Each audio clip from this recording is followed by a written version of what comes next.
Ladies and gentlemen, welcome to the Maverick Mindset Radio Show. I'm Ashley Muckenhop, and this is the radio show for the dreamers and doers. It's for those who are willing to step into the arena. Some call us the crazy ones, the misfits, the rebels, the troublemakers. We don't accept the status quo.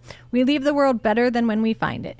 We approach each day with an enthusiasm unknown to mankind. We maintain a rational optimism about the future.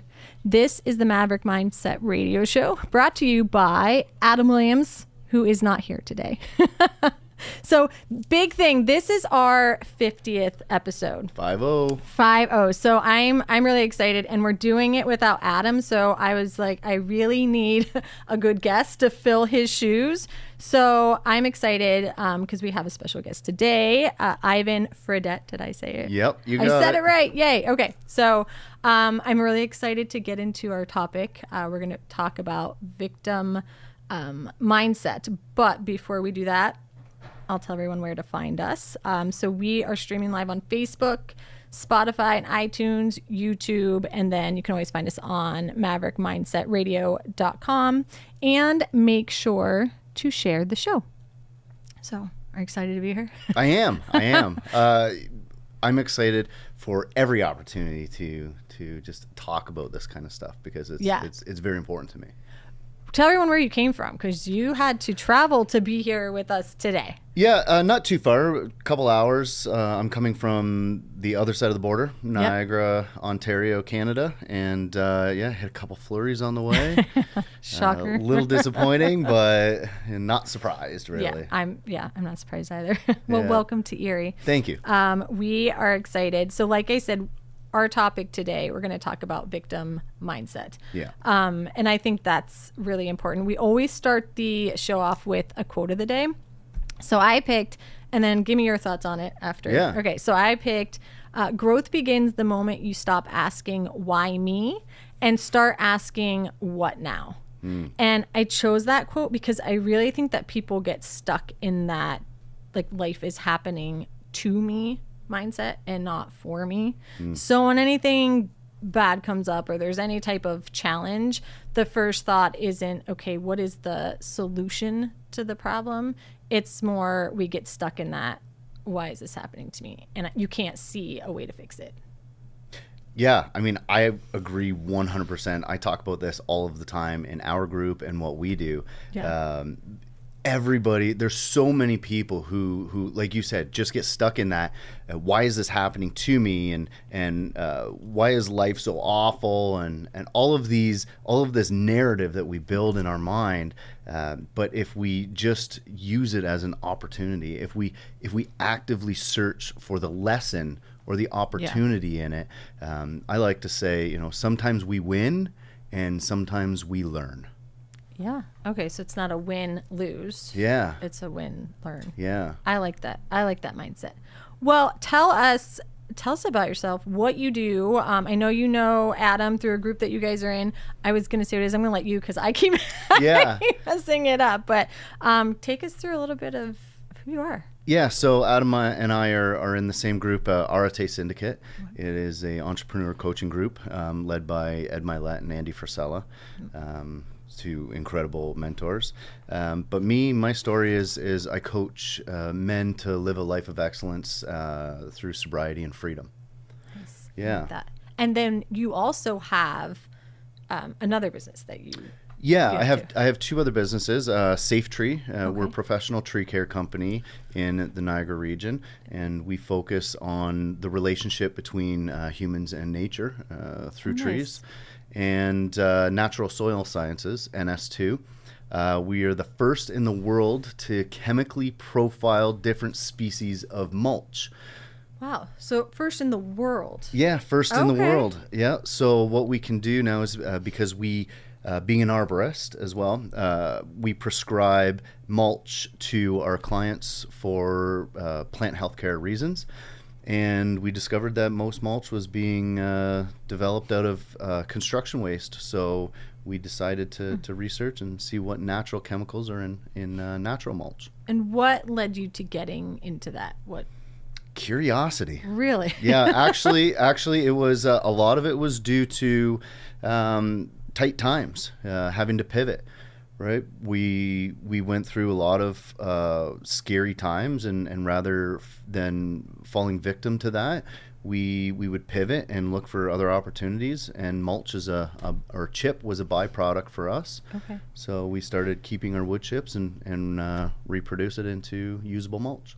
We had talked before, and I think you had mentioned, like, it's a pretty competitive area, right? Yeah. So you kind of have to set yourself up differently than everybody else around you. Is that part of why getting more into the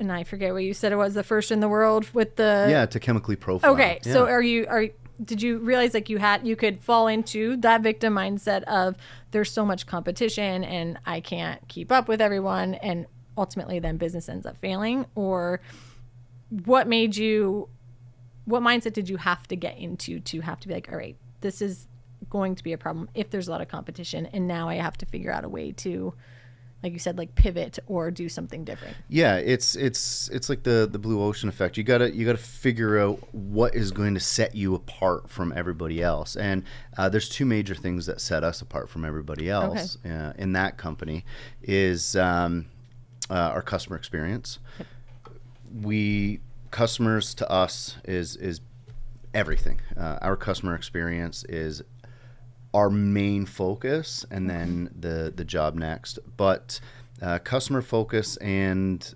innovation, right? And being able to come up with new ideas and pivot and move and never get stuck in one idea.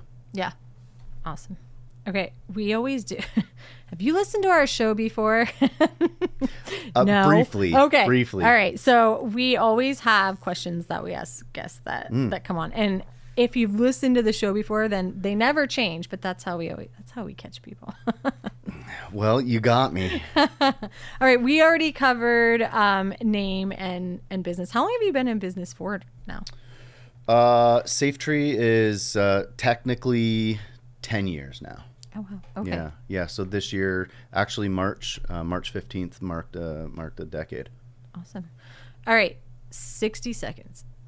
Okay. And we kind of already covered a little bit, but backstory, again, like where you're from, how you started your business till now, like 60 seconds of then till now. So I think I'll talk more about Ironclad Brotherhood because that's kind of where my focus is now.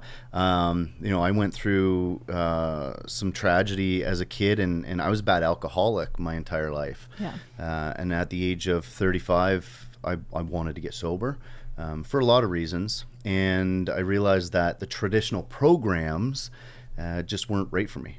To me, they felt like a victimhood mentality.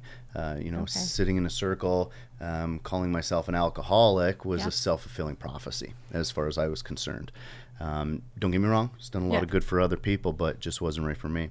So I developed my own program and swore that I would never fall back into that no matter what happened. And in 2023, I was tested when my sister took her life. And I was able to stay on course. And through that, I realized that I had built something great. And with it, with the loss of her, I found the opportunity of my new purpose. And that was to help men live a life of excellence through sobriety and freedom. And you do that through the new coaching program that you have. Yeah, which is, okay. Yeah, Ironclad Brotherhood. Yeah. Perfect. We'll talk more about that too. Yeah, for sure. What is, and again, you kind of mentioned some of it, what's going on, I guess, in both businesses right now? Like what's exciting or new that's going on in both your businesses? In both businesses? Well, with the tree service, the weather's starting to break. Yeah. So, the guys are getting excited. The phone's ringing. Trucks are running out of the yard with loads of mulch. It's for NS2. It's doing really good. Because everybody right now is like, now I want my yard to look nice. Yeah, it's kind of funny because Easter weekend always kind of sets a stage for us for that side because it's the first long weekend. People are out in their yards. They see everything. And it's supposed to be nice out. Yeah. So if it's a nice long weekend, it's usually a good start to the year. If it's a little gloomy, it's not quite as good. But and in Ironclad Brotherhood, lots of exciting stuff. Yeah. But I'd say the number one is I got my first speaking gig You were talking about that a little bit. So I'll be speaking at the Lula Lounge in Toronto, May 27th, and it's a speaking competition. Yeah. And my topic is the power of no. I like that. Yeah. I like that. And now you have to win that to go to the next level. And yeah. So the next one, when I win this, I'll go on to. So you keep saying it. You say when I win it. So why do you say it that way? It's definitiveness. I move through my life knowing what I want, and that's the only way I know how to get there. And if it, I don't even want to put it out. If it doesn't happen, then I then learn. What? Then what? Would you stop? Do you quit, or do you? No, I never quit. I pivot and find another way to make it happen. So the thought of, well, I just wasn't good enough, or I shouldn't be a speaker, that's not something that's going to. No, I will win. How can you beat somebody who refuses to quit? I like that. Yeah. You know, if you and this is what I love about entrepreneurship, because people think that it's going to be easy. They start entrepreneurship, they start a business because they want time, but they don't realize that entrepreneurship is in fact continuously. I know we got to watch what we say. Continuously getting punched in the face and being able to take that and get back up. Yeah. Over and over and over and over. You don't think it gets easier? No, it never gets easier, because it's much like life. Life is hardship with brief moments of bliss, and the sooner that people can understand that and realize that, then we can stop being victims and stuck in this mindset of, I lost again. So for me, I'm not losing. If I don't stack a W in this, I just have to find out how to do it. Yeah. Right? It's not, I didn't fail and I didn't lose. It just didn't happen this time. Right. Now I got to regroup, come up with a new plan, learn from my mistakes, fix those, and do it again. Right. What can I do differently? Exactly. So victim mentality goes really hand in hand with failure. And we talk a lot about failure on this show too, and people get their view on failure, I think, is wrong. People see failure as losing, as negative. We don't see failure as an opportunity or a way to get better, or like you said, in learning. Yeah. Well, if we fail forward, then we can realize that failure is an opportunity to learn. Every time you fail, you learn and you move forward. So that's the term, fail forward. Failing, or what people perceive to be failing, is the best way to learn. When do you think that mindset starts? Because I think about when we're babies and we're learning to walk. How many times do you fall before you actually get it and you keep going? So it's not in our mind then that I'm never walking, right? We're not born with that, to quit, to not keep. We're born to keep. I'd like to challenge you on that. Go, okay. Because I think we unlearn it. Oh. I think we are born with it. With quitting? No. Oh. With sorry, I may have heard that wrong, but no. We're born with the ability to keep getting knocked down. Right. And learn, right? And learning, yeah, right? We don't know any different. Yeah. Nobody's told us any different. Yeah. So do you think it's what people are telling us that I don't like, or it's what we're watching? When does that start? Because like we're saying, if we're not born with it and we're born to get knocked down, keep trying, or be curious. Yes. Right. We don't know that the stove is hot. We don't know what we can or cannot touch. We don't know what we can't cross the road. It's other people around us telling us, don't do that. So yeah. When does it then, when we start doing something and it doesn't work, that we stop, that we quit. Well, that didn't work, so I'm done. If it's not naturally given to us when we're born, when does that occur? Yeah, it develops over time. Like you said, it's all of the things that you've been told in your life, over and over. You know, don't do that. That's wrong. And then we create a narrative inside our minds on what's right and what's wrong, which is subjective to start with. And, you know, right and wrong is decided by society as a whole. And what we know is that most of the time, you know, people are sincere. Yes. Most of the time people are sincere. However, they're sincerely wrong. Oh, I like that. Right? So I think you're sincere. Yeah. Sincerely wrong. Yeah. So, you know, it's developed over time.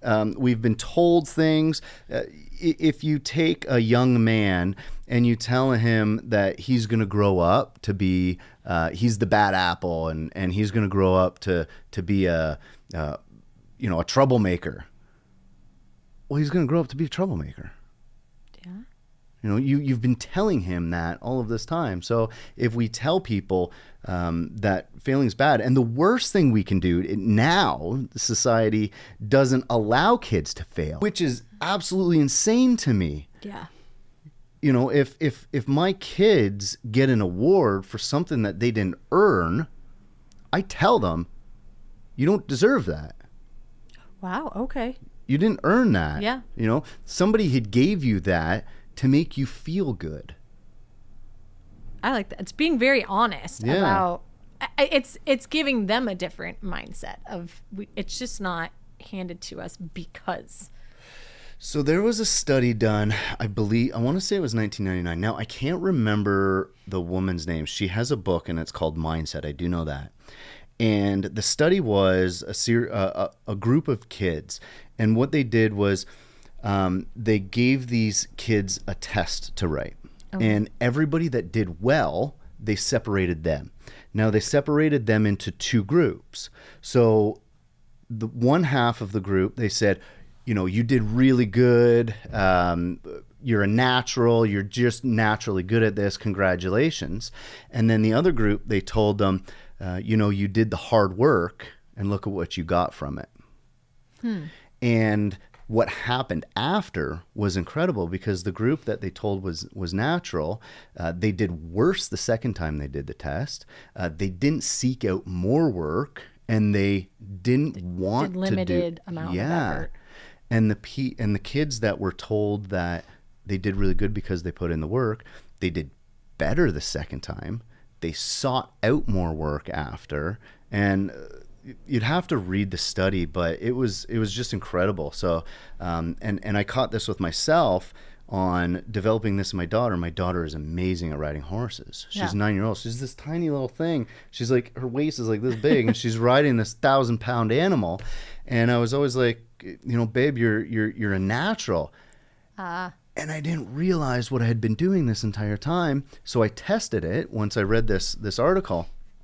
Within weeks, she started coming to me and be like, Daddy, you're not going to believe this and what I did at school today. I worked so hard. It was almost an instant change. I couldn't believe it. I like that. Yeah. So do you think we got it wrong when we were encouraging nothing but like winning, and they have natural talent, and making kids feel like that was the most important thing, instead of saying that it's going to be hard. Yeah. You're going to fail, and almost encourage that, because that's how you're going to get better. Because I don't remember growing up anyone encouraging failing to me or saying that it was a good thing. I just, like you said, it was more you were either naturally good at something, so that was your lane, or you weren't, and there was no sense trying because you sucked at it. Yeah.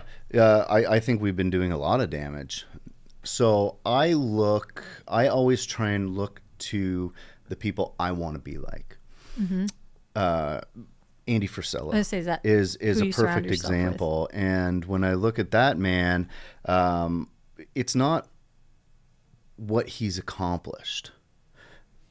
so I look at these people as mentors, and it's not how awesome they've done. Mm-hmm. It's how many times have they failed before me. How they got there. Yeah. When I look at somebody successful, it wasn't that they did something really good the first time. It's that they failed more times than I did to get to where they are.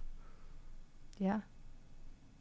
And a lot of people, I don't think, look at that. They just see, oh, this person's successful. Everything looks great for them. It must be, it was so easy. But they don't, that journey to get there, and the amount of times that it had to go wrong before it went right. And there was probably so many quitting times within there too. So when I quit drinking, when I was drinking, I was like 240, 245 pounds. I was a big boy. And as soon as I quit drinking, I cut my diet and I dropped a whole bunch of weight. And I dropped down to 185, and everybody thought I was sick. I looked like I had cancer compared to what I was. And then I got back in the gym, and now I'm sitting at 205. So I've been able to build 20 pounds of muscle over 4 years. Wow. And people see me now that haven't seen me in a long time, and they say to me, you're overnight success. Did that move overnight? Yeah, and I'm like you woke up that way. So I gotta watch my mouth here. I'm like, man, apparently you just been sleeping for 4 years, because this didn't happen overnight. Yeah. Or some of the people that I help and mentor, they look at me and they say, well, I don't want to be as fit as you. I don't want to. And I'm going, but we're not on a 4-year program. Yeah. We're on 4 months. Yeah. So you're not going to get to my level. It's not about keeping up with me. It's about being better than the person you were yesterday. Yeah. And this limited belief, this victim mindset kicks in, and people doubt themselves, or the biggest thing that holds them back is they want instant gratification. Yeah, I think we are a society absolutely 100% on instant gratification. Everything needs to happen right now. And if I don't see the results or get what I want right now, done. Yeah. Yeah. Yeah, you have to master delayed gratification, put a lot of time into something, and have that something fail, mm-hmm. and pivot and do it a different way. Yeah. And that involves, and you talked about, that's why you join different groups and people that you want to learn from, and be like, to change your victim mindset or your limited beliefs, you have to change who you're around too. Yeah. Like it's very easy to just stay stuck or stay in that same lifestyle and sit there and say, I want this and that, and I'm never going to get it, and I'm just good here. But when you look at the things around you, if you're not willing to change the people and the places and the things that are around you, you're absolutely going to stay stuck. And I think that's what scares people too, the change of having to, some people have to exit your life, and sometimes you can't hang around where you were hanging anymore. Or you, again, with drinking, that was something you enjoyed. Yeah. You could not do that anymore. Yeah. Knowing that if you needed to get to the next level, that had to stop. So I'd been about 2 years sober at the time. Mm-hmm. And I lost most of my friends because a lot of them were drinking buddies. And they're great people, don't get me wrong. We just don't hang out anymore. Yeah. Because we don't have anything to talk about anymore. So I went to visit one I hadn't seen in a long time, and it was always a garage thing. We'd hang out in guys' shops or garages and drink beers. And I rolled into his garage one day, and he's there having beers, and we were just talking, and I wasn't quite seeing eye to eye because I think very differently now. Yeah. And he said to me, he goes, you know what, man, you changed. And I said, you know what, man, you haven't. Yeah. Yeah. You know, and that moment right there was very profound to me. Yeah. You know, I realized that change is necessary. Mm-hmm. And the only way to make that happen is to step out of your comfort zone, lean into fear, and not being afraid to fail, or at least the perception of failure. Yeah. And I think, again, we were talking about that. It is that perception.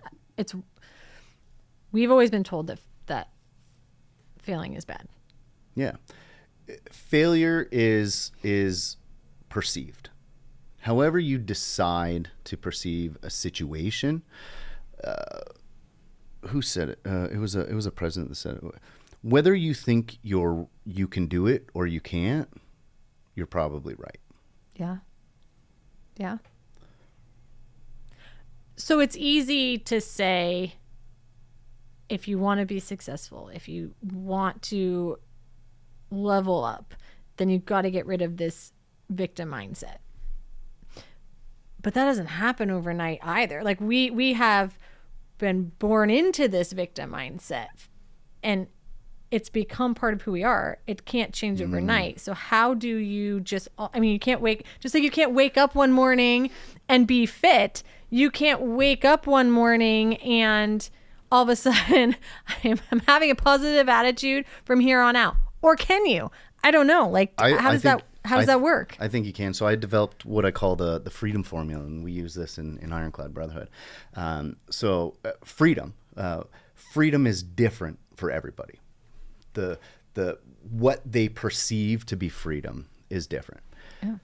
But I believe that it comes down to one thing, and it's the ability to live on your own terms, whatever those terms are. So I came up with a freedom formula that we use in our coaching program. So when you say, can you just change? I believe you can. And it's through the choices you make. So the freedom formula is identity plus action equals freedom. So I'll use the example of New Year's resolutions. Okay. Most New Year's resolutions fail because people think that they're just going to take the action and then become this person, which is the identity, and then they'll get the freedom of being fit, not being sick all the time, right? But they haven't changed their identity, so it's not sustainable. You can't do the things or take the action without changing yourself first, without identifying as that first. Yeah. So if you go into the New Year's resolution and you change your identity and view it as, I'm somebody that goes to the gym. As of today, I am that person.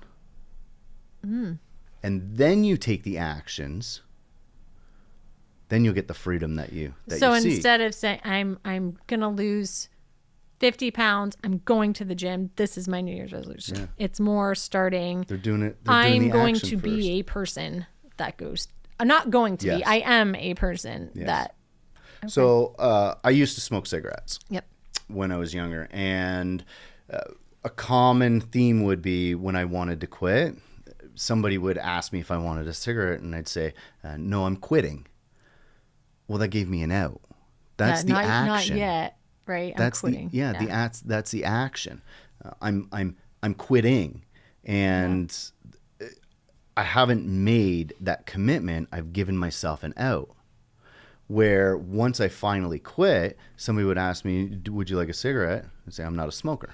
I changed my identity rather than changing the action. Yeah. Oh, I like that.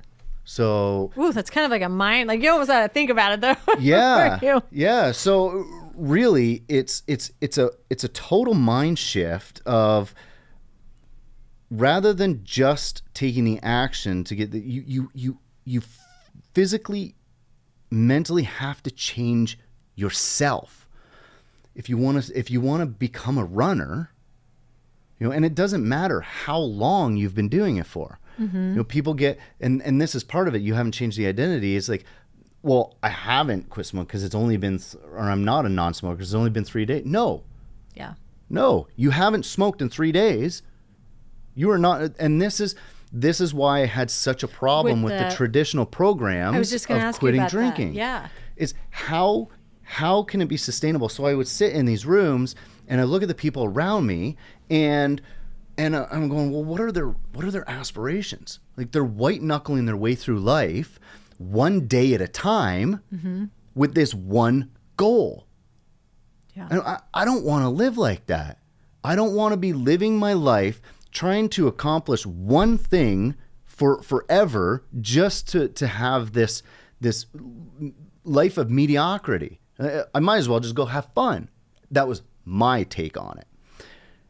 And so for me to sit there and repeatedly say that, you're just telling your subconscious mind that's what you are. You can't change your identity then. And I have to struggle to maintain that I guess when, as you're explaining it, it doesn't make sense to keep calling yourself something that is viewed negatively. Yeah. And then be trying each day to not be that thing. Yeah. Though that's what they're telling you. You have to say you're this in order to get better. So if I quit drinking and if I continuously tell my mind, I don't want a beer, I don't want a beer, I don't want a beer, all your subconscious mind hears is beer, beer, beer, beer. Right? So that's all you're going to think about. How can you ever escape that? Yeah. You can't. And that's why you're always living this life. You think that you're powerless. You're not powerless. In our program, once you're done, you're done. We're on to the next thing. You are no longer an alcoholic. And we're not dwelling on this. We're not going to keep saying you're here. Yeah. Once you quit, that's it. You're done. You're on to the next thing. And then we have 5 areas of our life that we improve on. We call it armor. Our aspirations, revenue, muscle, oneness, and relationships. And we use a set of core values to make decisions on those 5 aspects of our life. And it would be unreasonable to fail at that point. Wow. So it's always moving forward rather than being stuck in this where trap. you're at. And don't get me wrong, the traditional program has helped many people. Yeah. Millions upon millions of people. But that's all there ever was. That's all that was. When was that formed? I don't know, early 1900s probably. Yeah, and it's maintained. It's been the same, right? That program has not changed at all. Yeah, misery loves company. Yeah, that's a good point. It's a good. Why do you think? Do you think that entrepreneurs fail in business because they get, or can't move forward in business because they get stuck with telling themselves, especially when things are going wrong, that they can't, that they're not successful, that they're not a lot of people go into it and they're like, well, I'm just starting. I'm not really where I want to be yet. I'm not that great yet. The business isn't growing yet. It's do you think that they get stuck there because they're not saying like, yeah, I own a successful business. I'm very successful right now, right from the beginning. I think they allow external circumstances to dictate their life. Again, how can you beat somebody or how can you lose if you never quit? Yeah. If you refuse to quit, how can you ever lose? You can't, because you just keep going and keep going. You find something else. You pivot. You move. The second that you give up, there's only one thing in life that's certain, and that's death. Yeah. The rest of us have an opportunity to move, to grow. No. The only people that have to stay where they are dead people. Yeah. Yeah. We not going anywhere. Yeah, we are the only creatures on the planet that have ambition to inspire and improve the world. Some people want to destroy it, but we have ambition. Most creatures just want to reproduce, eat, find shelter. In the same sense, we are also the only creatures on this earth that are stopped when there is fear or something bad happens. Yes. Animals go out every day to find homes and eat, right? And so like you think about, David Nagel talks about this a lot too. I don't know if you follow him, but he's great. Animals will go out one morning and almost get eaten by the bigger animal, right? You think about a squirrel runs out to whatever, and this bigger animal tries to eat it, and it runs away. It does not stop going out the very next morning to do the exact same thing in the exact same spot because it almost got ate the day before. Yeah. It doesn't even like register. But us, if we did that, if that were us going out there, we'd be like, oh, nope, not doing that again. Not trying again. Absolutely not. I'm going to stay right here. Food will come to me. But the difference between us and them is we have the ability to find other ways to do it. Build tools, make traps. But we don't, most of the time we don't do that because we get stuck in it didn't work the day before and I almost died. So I'm not trying again. Yeah. Well, that's the difference between the ones that succeed and the ones that don't. We can't see that those tools are out there. Yeah. The ones that succeed they're the ones that go out, almost lose or don't perceive it as failure. And they find a way to go around. Well, that didn't work. Well, I'll go this way. That didn't work. There's got to be another way. They find a way to make it happen. Yeah. You know, the only way to guarantee that you are not going to be successful is to not try. Is by not trying. Do you think that no matter what situation you're in, no matter how bad it is, the solution exists? Yes. Like that there is, because people are like, no, sometimes, what about this? What about this? No, sometimes you just throw in the towel. Sometimes you have to accept defeat. You are responsible for everything that happens in your life. Everything that happens in your life.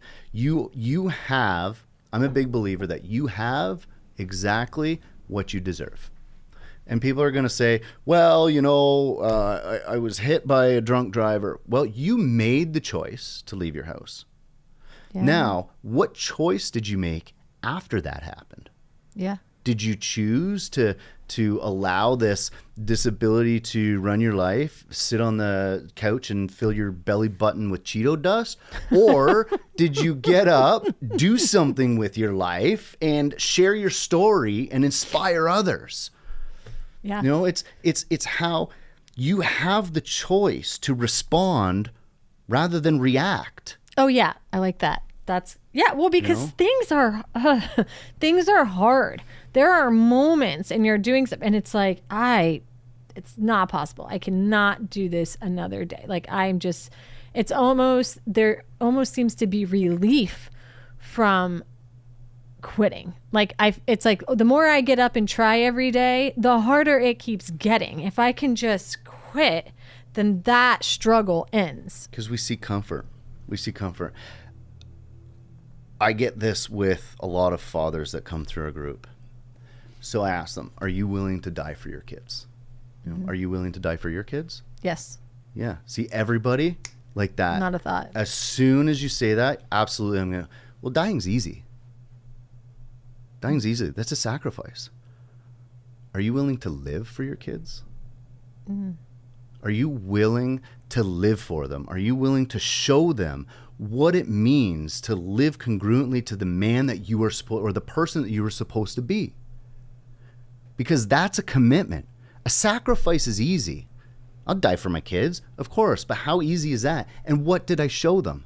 Yeah. I just showed them that death is permanent. Yeah. But are you willing to live for them? Are you willing to go out every single day, hustle, no matter what it takes, and show them what it means to live congruently to the person that you were meant to be? And that has to be the same if you are passionate about a business or like your business, your coaching program. Inevitably, things are going to come up that are going to make it really hard. There are going to be points that you're faced with that you can quit, but are you willing to push past that and do the hard stuff in order to get to the success? Absolutely. Listen, I'm human like anybody else. Yeah. Most of the days I look at the tasks that I want to do and I'm like, I don't want to do this. And some days I don't. Some days I pivot and I move on to other things because I'm just not in the right mindset, because I won't do the best job that I can. But I don't give up on them. Yeah. Yeah. I mean, it's easy to get up every day and be like, oh, I can't do this again. Or, oh, this is hard. Or I'm the only one that's doing this work. I'm the only one that's tired. So it's easy to get up and tell yourself that. Or Yeah, I'm the only one that's crushing this stuff today. I'm the only one. Like, I am going to make it great today. I am going to be one step closer to the success that I envision. And who's ever with me is with me. Who's ever not, bye. Either way, I'm still moving forward. See, I like it when you said, oh, I'm the only one that's doing this. I'm the only one that's doing this. Ooh. So nobody you change else. the Nobody tone else. around it. I'm driving to the shop I like that. at 4:30 in the morning. I'm looking around. All the lights are off in the houses. I'm like, yep, I'm the only one that's being in the gym for 4:30 every day to bust my butt to make this happen. You know? So it's almost taking what you're looking at as negative or what's stressing and being like, and changing the tone around it, like how you're telling yourself that you're. I'm the man. Yeah. I'm the man that's going to make it happen. And then people will be like, well, that's vain, that's cocky. Well, that is your insecurities that you're trying to portray on me. Yeah. Right? Don't. Or when people say, well, you deserve a break. No. Maybe you deserve a break. You know how hard it is to overtrain? Yeah. I was doing 2 workouts when I was doing 75 hard. I was doing 2 workouts a day. I wasn't even close to overtraining. Most people that join me in the gym, they end up throwing up after. Right? They're like, oh, what are you? I'm never coming back in. Yeah. Well, I'm here. I'll be here tomorrow at 4:30, 5 o'clock. But it's just people have to give themselves the permission to have a little bit of a chip on their shoulder. Yeah. Enjoy the fact that you're willing to do it when nobody else will. Yeah. Instead of being like, I'm the only one that has to do it, and this is awful. I'm like, you can be, I'm the only one that can do this, or you can be like, I'm the only one that can do this. Yeah. Rise to my level. Yeah. I like that. Where's everyone else? Yeah. What are you guys doing? Yeah. And I think so. Again, people make that mindset again as a negative thing. Like you said, you're overconfident, you're arrogant, you lose friends, or people like look at you and they're like, whatever. But I think having that attitude and walking in every day like that makes everyone else around you want to rise to that too. Like if somebody's walking in with that, and usually we know when we're doing less than, right? And I'm doing less than that, and I'm not matching that level. I'm figuring out, how do I get there too? Yeah. If you're going to walk in like that, I'm walking in like that. And what do I have to do in order to be where you're at? Yeah. Where I think a lot of people, they'd rather just be like, no, I'm good here. Or I couldn't possibly be at that level either. I can't take that on. I think that's a victim. I'm just here. I just exist. Just doing the minimum. I'm too busy. I'm too busy. Listen, I've got 3 companies, 2 properties, very large properties, 3 kids. I'm building a house right now. Over 20 You are employees, using your time. right? And I still go to the gym every morning. Mm-hmm. Right? I adjust in my day. I get up earlier. I was told at the young age that you should never do stupid things with stupid people at stupid times of the day, or else you'll just get stupid results. So for me, stupid time is night. 10 o'clock at night. Anything after that is stupid time. Yeah. There's nothing after that that I'm going to accomplish. Yeah. Or I'm a night owl. I get the best work. Whatever. I don't care. I don't buy it because your brain is more fresh in the morning. Yeah. I go to bed early at night and I'm up early in the morning. I do my thing before anybody else is awake. I get my stuff done, the things that mean the most to me. I get my workout in. I read. I make my breakfast. I do my time, and then I go. So you're saying there is enough time in the day to accomplish everything that you want to do. It is making priority for the things that you want to do. Instead of saying, I want to work out, but there's not enough time in the day.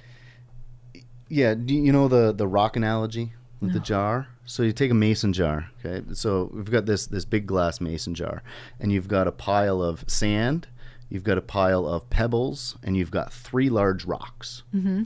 So if you put the sand in the jar first, and then the pebbles, well, you don't have room for the rocks. Yeah.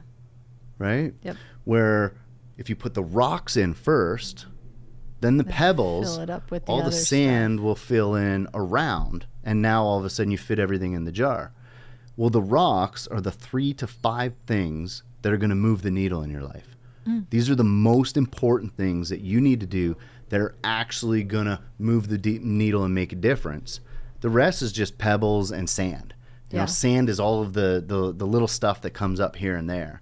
All right? The pebbles are things that are important, but not necessarily urgent. I like that.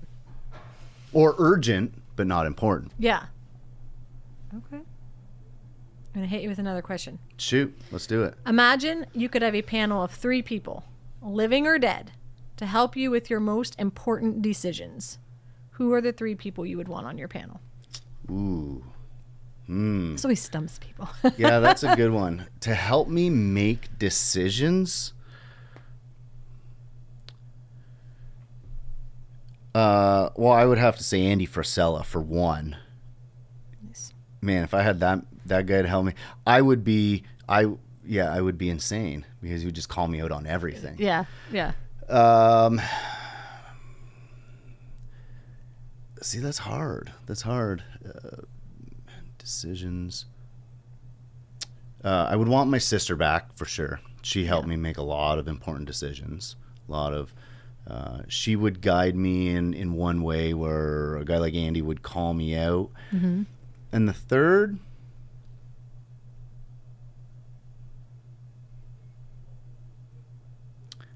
Donald Trump. If people stop listening to our show, I'm blaming you. I'm just kidding. Well, no, okay. I like that. Why? Here's why. Love or hate the man. Yeah. He makes bold decisions. Yeah, he doesn't think about it. He just does it. I'm sure he thinks about it, but yeah, he makes bold decisions. Yeah. And again, I'm not swaying one way or the other, but that man, one thing that I love about him is he makes up his mind and he goes for it. And he does Regardless not care of what the anyone consequences are at all. Yeah. So if I had even anywhere near the gumption that he does in making a decision, I would already be way further than I am now in my life. Yeah. You and Adam both use the analogy of what is it, like the jump off the cliff, build the plane on the way down or something? Yeah, right? so I've got to jump out of the plane and grow wings on the way down. Oh, yeah. Yep. And then most people are ready, aim, fire. I'm ready, fire, aim. Just go for it. Yeah. And this is what most people get stuck in: analysis paralysis. They think, they plan, they have to build the perfect plan before they execute. Mm-hmm. But you'll never have the perfect plan. Yeah. And things are going to change. You're going to get 5 days into something, you've missed something, and things go totally off the rails. Mm-hmm. Well, now what? So I'm a classic visionary. For me, what's the point in planning everything if it's going to change anyways? Yeah. I'm just going to dive into it. Here we go. And it scares most people. Like, most people around me are going like, oh my, here he goes again. Oh no. What are we in for? Oh, what's he doing? Yeah. But, or it's, here's just another idea that's gonna fail. Yeah. Well, guess what? We just learned a whole bunch about that one idea, and we can take all those lessons into the next. Yeah. Right? I fail, or what most people would perceive as failure, every day. Every day. But you embrace that. I embrace that. 100%. Yeah. And I'm an active participant in seeking out what the lessons and opportunities are in it every time. Because the next day I'm going to do better. Yeah, absolutely. Yeah. Absolutely. Have you ever hated anyone? Ooh. I have. I think he's the first guest that said, yes, I have. Everybody else is like, I don't hate. Hate's such a strong word. Yeah, no, I have. Now, not so much. Yeah. In my past, before I learned the art of forgiveness. I hated a lot of people. I hated people for what they did to me. But again, I had a victim mentality. I allowed the circumstance to dictate my thought process. So have I hated people? 100%. I've hated a lot of people. But now I realize that the things that those people did made me who I am now. Yeah. And I'm a pretty awesome dude. Yeah. I agree. Let's see. We're almost done too. This did go by fast. Yeah. Oh, man. What keeps you up at night? What keeps me up at night? Knowing if I left something on the table. So it's not the fear of what's coming up or what you have to do or what could go wrong, but more, what did I leave unfinished? Yeah. Huh. Yeah. And it happens a lot. Like like I said, we're human beings and we're imperfect. Yeah. And there's a lot of days where I wouldn't call it regret, but it's when I know that I had a lot more potential and I didn't use it, that keeps me up at night. Yeah. Yeah. Well, that leads into my next question. If you had to do it all over again, what would you do differently? That's a tough one, because if I was to do it all over again, I wouldn't be who I am now.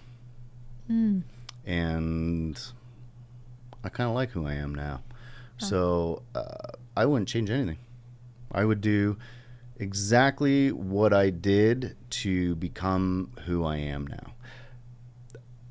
Are there things that I wish I hadn't done and hadn't experienced? Absolutely. There's things that I wish I hadn't done to other people too. But ultimately, I needed to experience all of the things that I went through to become who I am now. So that kind of helps in changing that. I guess a way people could get out of a victim mindset is, it doesn't feel good. It's not something I want to be experiencing, but what is happening right now is going to play a role in my future and who I am and what I can do if I allow it to be something good, so that I can accomplish something out of whatever it is that I'm experiencing. Absolutely. I can't stress enough that everything happens for you and not to you. And again, if you seek out the opportunity or the lesson in it, it can be a total game changer. It's not, this is happening to me and this is gonna ruin me. No, it's not happening to you. It's happening for you, and depending on how you respond to it is going to determine who you become. Yeah. Yeah.